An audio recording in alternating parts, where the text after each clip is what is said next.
And now, let's hear some words of gratitude from our honor students. First, may I call on Miss Michelle Tigas.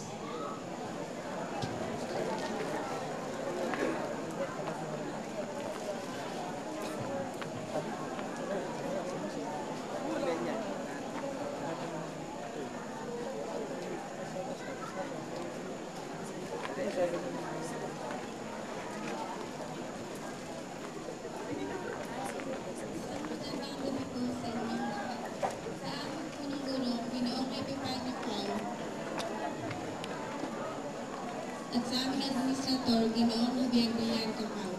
At sa ating nirespetong mga guro, mga magulang, at kapwa ko mga nagsipagtapos.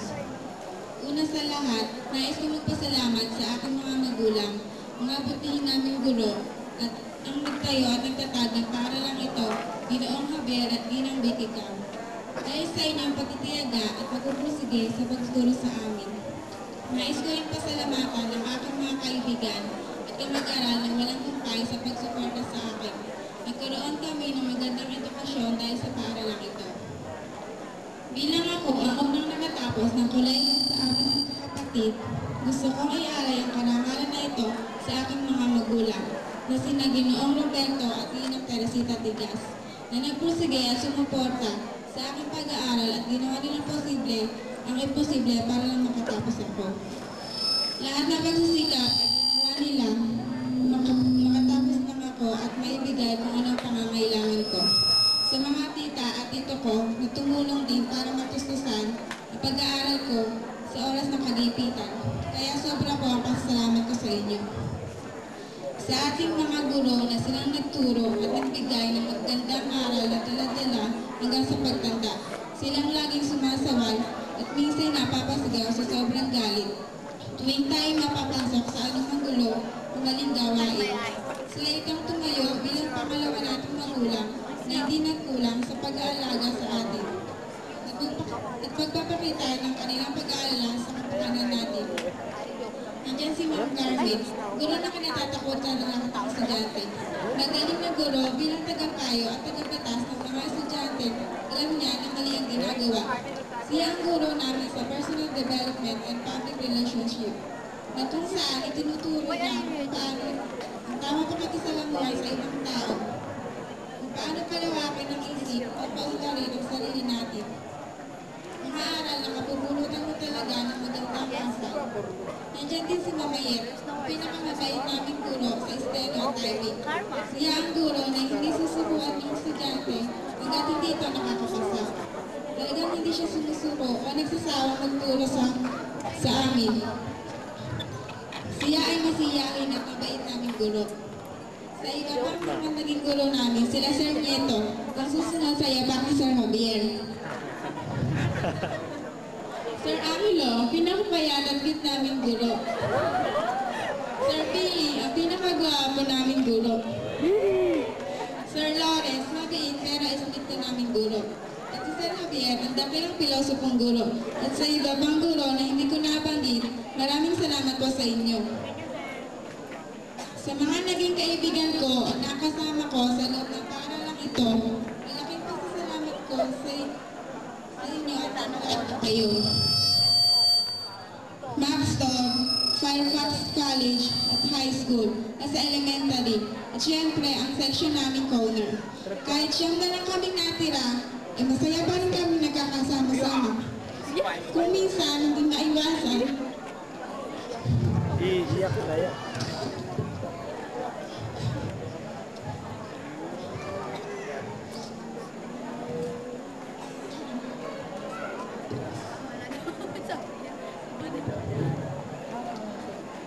Minsan hindi namin maiwasan ang tampuhan, inggitan, o kainisan ng bawat isa.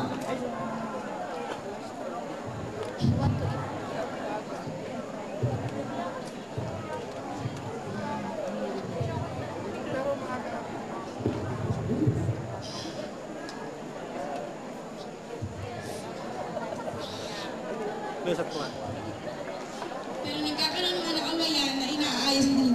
Nagtutulong-tulong ang bawat isa sa bawat problema na dumarating sa aming buhay. Salamat sa inyo. Salamat sa 2 taong pagkakasama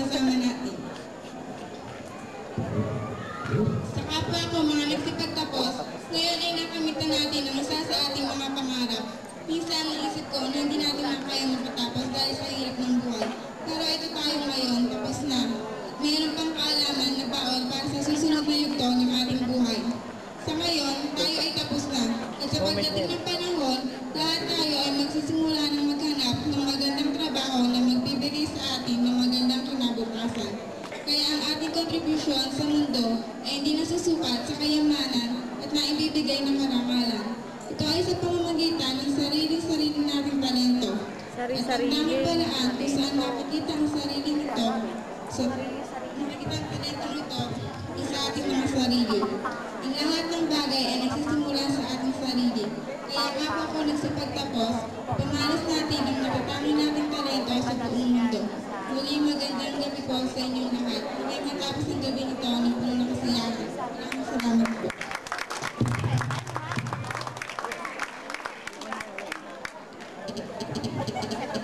Another words of gratitude to be given by one of our honor students from College Department. So may I call on April Rose Cristobal.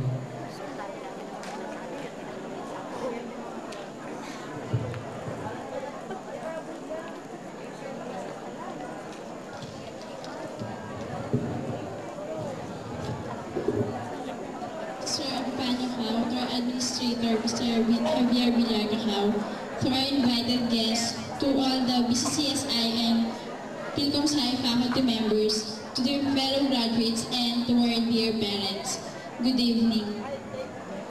One of the most important features of student life is graduation.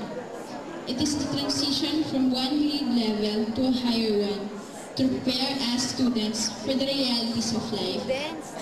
Graduating students normally dread of the prospect of ending their relationship with their classmates, teachers, and their friends.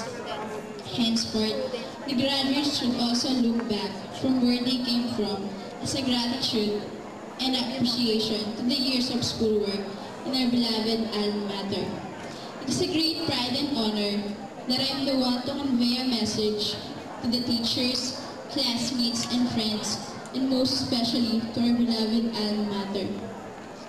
I must say that I had no compunction that I studied in the school. It is very hard for me to leave my alma mater without knowing what would happen after we leave. As being part of this institution, I would like to express my gratitude to those people who molded me and opened our eyes to see the reality of life.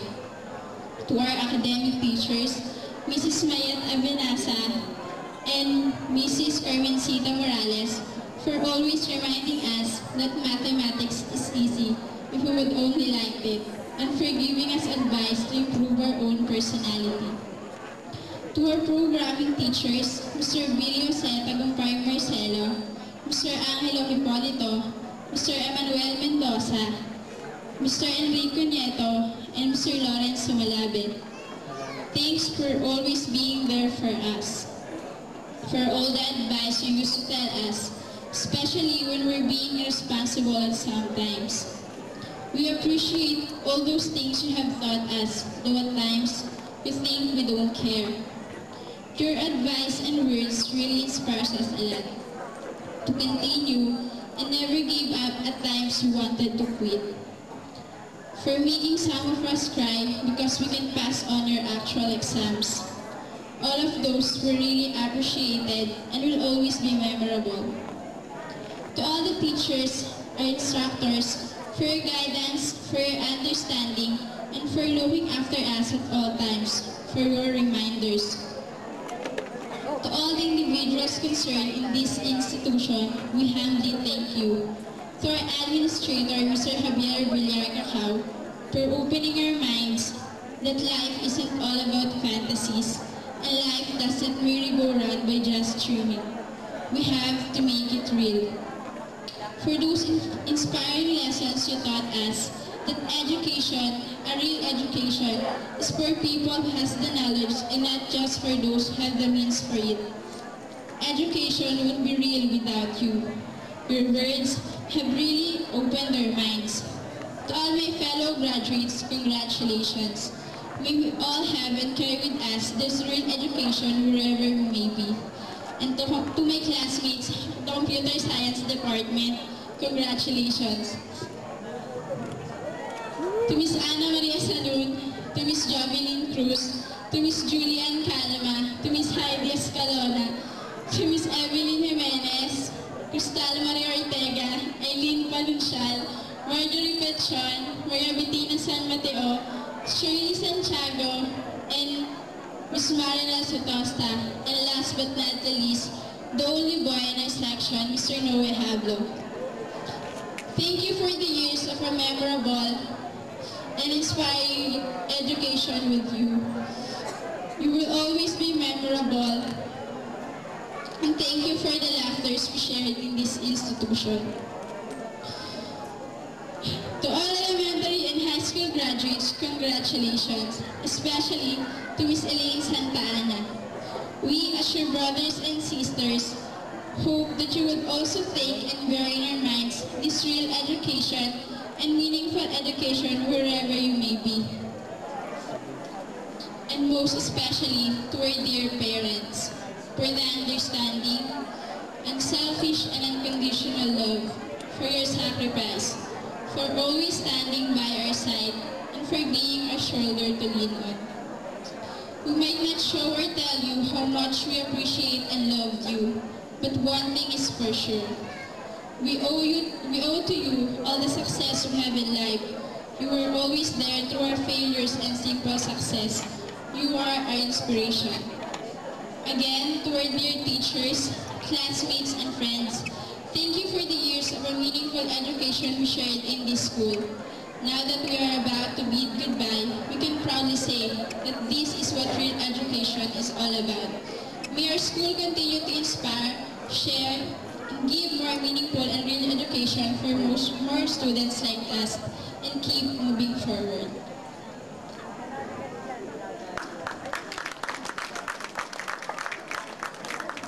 Thank you for the messages.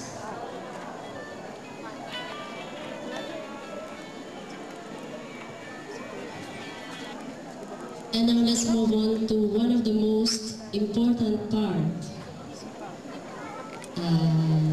It is something to do with giving thanks to our beloved parents. Mahal naming magulang, sa aming pagbagsak, handog niyo ay gabay. Sa aming pagkalungkot, pagmamahal ang inyong itinutumbas. Pinatatag kami ng iyong gabay at pagmamahal. Ngayon, kami malakas, matatag, handa na sa buhay. Salamat po sa inyong paggabay. Mula sa aming mga puso, maraming salamat po. Mahal namin mga magulang.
kaming mga kabataan sa ngayon ay nagsisipagtapos. Taas ngayon sa inyo ay humaharap upang magpatuloy at maging instrumento ng pagbabago na tanging makagagawa ng isang malinaw na bukas. Magpapasimula ng pagkakaisa at pagtutulungan. Dala ang prinsipyong walang dahilan upang kami ay matalo. Taglay ang kaisipang bawat isa sa amin ang unlad at handang gamitin ito sa paggawa. Sa aming pag-unlad, kasabay ang mundo dahil kami at ang mundo ay isa.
Hari ka dyan.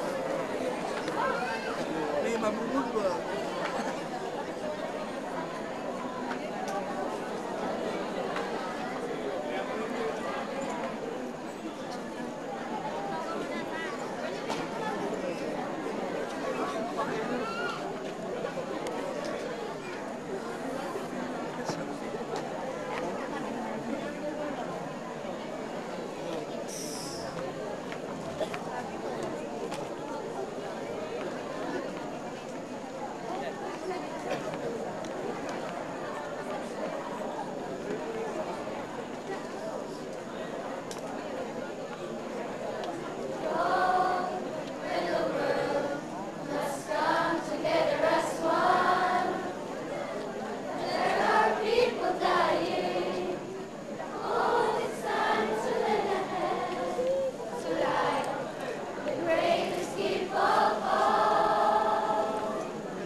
Wala kang